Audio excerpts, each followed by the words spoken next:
What's up, everyone? Sorry it's been a minute since I've put a video on my page. Like I said prior, I really am not very good at this, holding a camera and on myself and talking to it. Kind of makes me feel very uncomfortable. But the wife, who's right there driving us, and I are headed to St. George, Utah for the holiday weekend. I'm going to go down there with her siblings and their families and enjoy some warm weather and enjoy Thanksgiving tomorrow. Also kind of excited that going to hook up with Bob Brown tomorrow morning, and we're going to do some long-range shooting. And maybe I'll get some footage of that and edit a video and put it on the channel. One of my passions and loves is shooting, especially at a target a really long way away. So I thought I'd take a few minutes and discuss how the Brzenk Cup event went last Saturday. Also, I thought I'd talk a bit after that about some future plans, what I've got going on, and I have a kind of a big announcement to share with you all at the end of this video. So make sure you watch the whole thing because it's really important, and also make sure you share it and push that like button. I got lots of views on the last video, like I want to say 600-ish videos thus far, and views, not videos. Oh, 600 views. Sorry, she's here to correct me. I got like 600-ish views and only like a little over 100 or so likes. So if you watch the video, just push the like button. It only takes a few seconds, and from what I've been told from those in the know, is that helps your channel. I really have no idea how that algorithm works or what it does, but I just go off of what people say. Anywho, the Brzenk Cup happened at Cheers to You, Bob Brown's bar in Midvale, Utah, just outside of Salt Lake. It's actually like pretty much part of Salt Lake. And it was an awesome event. Bob always does a really good job at getting good quality arm wrestlers at his event. He had two decent super matches lined up. They were actually really good super matches. Two local guys competing against some out-of-staters. First off, there was local guy Justin Green out of Roy, Utah. Really good posting top roller. He's got a big, strong hand, and he uses it very well. And he actually had a match with Eric Wolf from Arizona. I think that Eric went up in that match 2-0, but Justin ended up injuring his elbow, which made it almost impossible for him to apply any side pressure. So he dropped out of that event, and they had a certain amount of money on the line, the bet. I don't know how much it was, but Eric ended up winning that money. Eric looked super strong. Justin was just, he got injured and wasn't able to do what he wanted to do in that match. The second match was Jordan Sill against Mega Mike from California. And first match, Mega Mike put Jordan in a hook and did what he does best with that inside power and just drug Jordan to the pad, which kind of surprised me because Jordan's actually super strong in a hook as well. So Mega Mike went up on Jordan 1-0. The second round, Jordan was able to take Mike's hand and just flop his wrist and pinned him, top rolled him right over to the pin pad, which worked out really, really well for Jordan. However, when he took Mega Mike's hand, Mike had an injury in his forearm, the flexor muscle that goes down your forearm. He felt that pop a couple times, so he dropped out after second round, which was unfortunate because I would have loved to see how that match played out. So those are the two super matches. Then the tournament was done a little bit differently this year. I've never been a part of a tournament that was a triple elimination. So Bob Brown, he didn't have any amateur or novice classes. He just did everybody in an open class and ran a triple elimination bracket. And it was really kind of interesting. It was fun. Gave people opportunities to keep arm wrestling even after they had lost twice. The unfortunate thing about that is John Brzenk actually arm wrestled in his own tournament this year, or in his namesake tournament, which means he beat me 3 separate times, right-handed. So I had to lose to him 3 times in the right-handed class,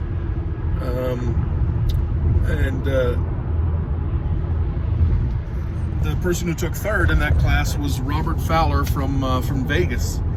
And I tell you what, Robert is going to be something here shortly. He is coming on strong. He's got a really good hand. Just going to be a strong dude. He's got tons of potential. He actually took second to me left-handed. He felt really good. His hand felt really strong. So I think we'll see some big things from Robert Fowler in the future. So the thing that was actually even more interesting about this tournament that I really enjoyed was they ran an overall, which was a little bit different than what you normally do. It wasn't a King of the Heel overall. The top 3 finishers in each class, each right-handed class, got to pull in the overall in a double elimination bracket. And they seeded that bracket heaviest to lightest. So because I took second to John in the tournament, I was able to compete in the overall as well. But the thing that made it even more fun was they did a Calcutta. And what a Calcutta is it's kind of an auction where people from the crowd and arm wrestlers can bid on and buy a certain competitor who they think is going to do well in the tournament. And then they take the grand total of money that was bid or put towards athletes, and they split it 70-30-10. So 70% of that money went to the person who bought the winner, 20% went to the person who took second, and to the person who bought the second place finisher, and 10 went to the person who bought the third place finisher. So they started the lightweights and started going up, and nobody got purchased until Corey Miller in the I want to say it was the 195 weight class. He got purchased by Kevin Bongard for $20. And then they went up into the next weight class bigger, and Jordan Sill got purchased. I think I think his mother spent $250 on him. And then the supers,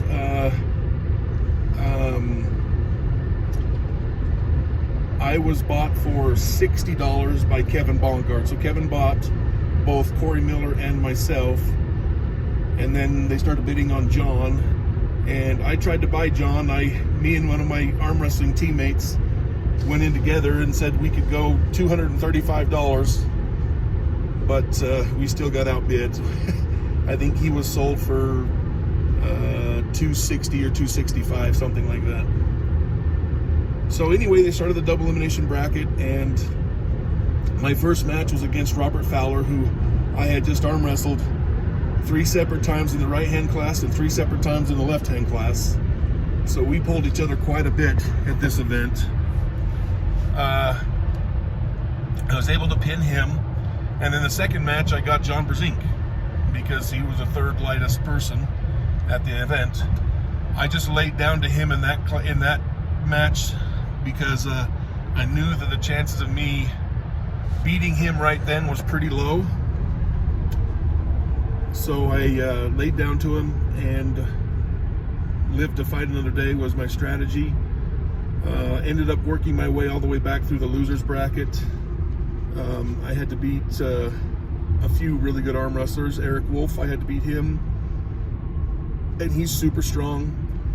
Then I had to beat Jordan Sill, and then I had to beat Corey Miller. I ended up taking second place in the overall to John. The final match for the overall, I posted it on Facebook the other day, and everybody's got to see how powerful John is. I tell you what, I arm wrestled him in, was it June or July? One of his first matches back after coming out of retirement, and between then and now, his hand and thumb size is so much thicker. Like, trying to grip a hold of his big old mitt is ridiculous. It's just so thick and so strong. And in that final match, you can see where I hit as hard as I could off the go, and I felt like maybe his wrist would straighten out and I had a chance, but then he just sucked me in. Super strong. Like, I didn't have a chance. If he would have been aggressive on the start, he would have just crushed me. So those of you that are thinking that John has no prayer or no chance against Devin in a couple of weeks, don't ever underestimate or overlook John Brzenk, because that guy is a freak, and I am really excited about that match between those two. Anyway, so the event turned out really nice. I ended up taking second place.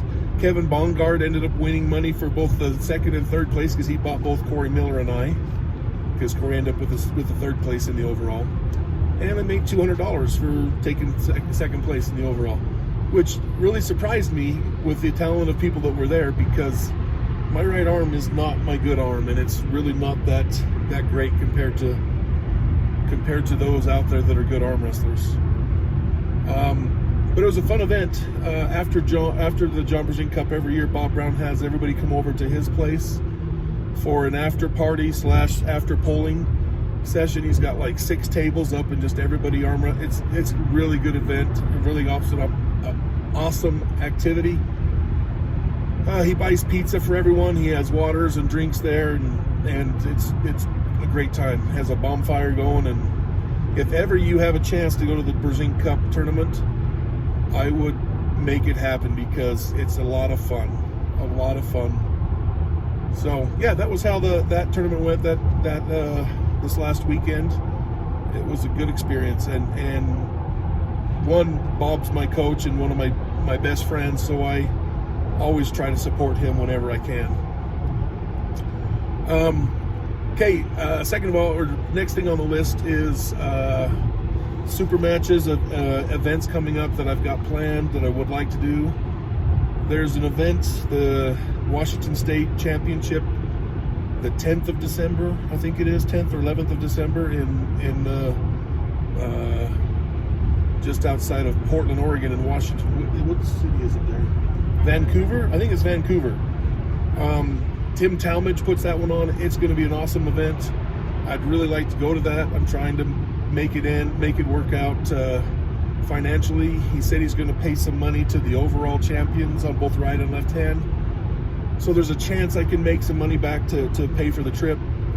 Hopefully that's the case. I know a lot of people think, oh, it's kind of selfish and you don't really love the sport if you only go to tournaments where you make money.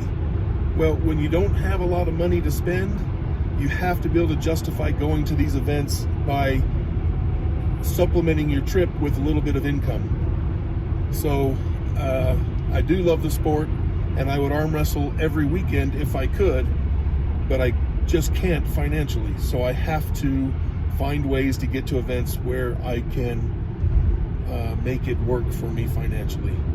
So that's the one I'd like to do next. It's not for sure yet. I've got to figure it out rather quickly, because it's only like 2.5 weeks away, I want to say. I do have a brother-in-law that lives close to there. He said he'd like to go down and hang out with me, so that gives me a reason to maybe do that. Anyway, so that's the one I'd like to do. After that, super matches for sure thing that's set up is March 5th in Kansas City, Ryan Espy and myself have a super match. It's been being planned for years. COVID kind of messed things up. It should have happened a year and a half ago, but because of the COVID, it has not been able to happen. Both he and I are anxious to get this match or have this match. One, he wants to have that number one overall, number one in North America spot with his left hand, and he probably should have that spot right now instead of myself, as I've never actually beaten him other than on a foul match that ended in fouls because he pulled his elbow off the back of the pad. But he still came back and beat me later in that event. It was the World Championships in 2018 where I fouled out 2 matches in a row. So each time we arm wrestled that day, there was no actual pins. But he did have me really near the pad when he did have a foul to lose the match. So he's probably should have that ranking right now because I've never beaten him ever. Hopefully I can make that change in the future on March 5th. But Ryan's a super strong dude. Everybody knows that his left hand is his better hand, and he's anxious to prove that he's got what it takes. And he very well could. He very well might have it. But that's why we do this. We go to these events and we arm wrestle these high caliber people to find out who is the guy that day. So that's for sure. I have been approached by John Bergeson out of California. He's got a promotion called Mad Dog Promotions, I want to say, where he's going to start doing some super matches with high caliber arm wrestlers and bring them, kind of find a central place that'll work best for both. Sorry, the sun's bright in my eyes. For both athletes, and he's trying to get that worked out for a bunch of different matches. He originally wanted to get Marcio Barbosa and myself together, but Marcio has sustained an injury in his left arm and backed out of that match to heal up, which Marcio, heal up quickly. I would like a match with Marcio someday because according to Neil, I can't be considered a top echelon arm wrestler until I have beaten Marcio. He said that one time on The Fix, which makes sense. Marcio's a bad dude, and he's been in this sport for as long as I have anyway, probably even longer. Love the guy, great competitor, and an amazing arm wrestler. I would love to have that match. Anyway, when he backed out, Sean Latimer had mentioned that he would like to have a match. So John Bergeson has reached out to Sean, and that is going to be a go. It hasn't been set for a final date yet, but that's one of the matches we have coming up in the near future, is me and Big Sean Latimer. Those of you who don't know who he is, Google him, because the guy's a mammoth of a man. He's got huge hands, big wrists, and just a powerhouse. He used to be a competitive power lifter. I think bench press was his specialty. Very strong dude. He's also done a lot of strongman stuff in the past. I saw just today or yesterday on Facebook that he had posted something from the past that was a strongman competition.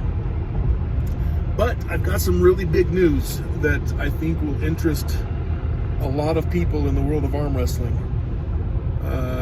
It had been talked about a couple months ago. Travis Bagent had released a match, released information saying that he and I were going to have a match in early February here in Salt Lake City.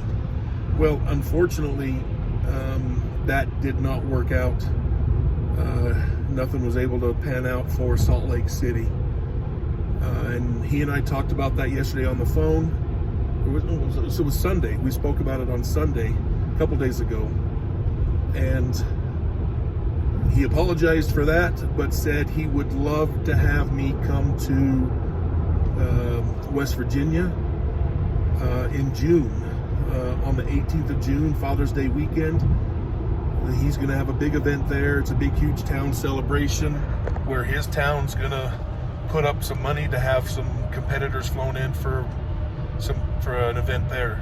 So I spoke with him yesterday, and it is confirmed he and I will have a match on June 18th in West Virginia. I don't remember the exact name of his hometown, but that's where it's going to be. So I'm going to be going into hostile territory. He's going to have all of his friends and family there telling me how sucky I am and that I'm a chump, especially if they've got his blood in him. They'll tell me I'm a bum and that I'm a chump and that I'm no good at arm wrestling and have no chance, which is kind of funny because that's how he is. He says that all the time. But I think I do have a chance, and I hope that he comes completely prepared. I hope that he is the beast, not just the Travis agent that talks a lot, but the Travis agent that is prepared and ready to go, because I want to know if I can compete with that guy. I want to know if I am good enough.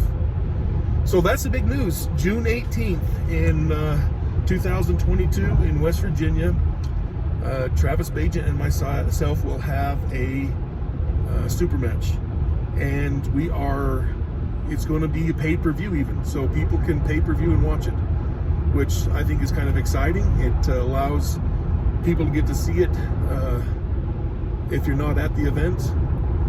So I'm kind of excited about that. And he's actually going to do it so it can't be pirated. He's going to do it in a closed room where only like friends and a few people that are involved in the tournament, family and friends, can come in and watch. Otherwise, you've got to pay the pay-per-view to see it. And it's kind of a smart idea, and it allows him to make a little bit more money on that, and I don't blame him. I think it's a great idea. So that's it. That's what I've got going on. Other than this weekend with this butte right here, we're gonna go spend some time in the warm weather and enjoy family, and hopefully I'll get some footage of shooting tomorrow and put that stuff up so that you guys can enjoy some of the other passions I have in life. All right. So you guys have a wonderful day. Please, like I said, help me build this channel up. I started with my last video, I think I was around 25 to 30 subs on my channel. I'm up to like 240 something today. So within, I think it's been a little over a week, that's jumped way up. So thank you guys very much. Please get your friends and family out there to subscribe, and share this on Facebook, wherever you can, to help me get my following up, so that I'd like to get to 1,000 so that I can do lives. I think that is the best way to get information from me, like right off the bat. Also, if there's anything you guys want to hear or questions you have, like, leave them in the comments, and I'll try and write those all down so I can answer them for you all. Otherwise, if I can get to 1,000 followers, then I can just answer them as we're on the video. Although I'm a really slow reader, I might have to have my wife read them to me as we're going so that I can keep up with the questions. But that's the goal. I'd like to get to 1,000 here shortly so that I can do a live. So help me out. I appreciate it. And like I said before, y'all, look at life like I look at a meal. Don't miss out on it. Take care.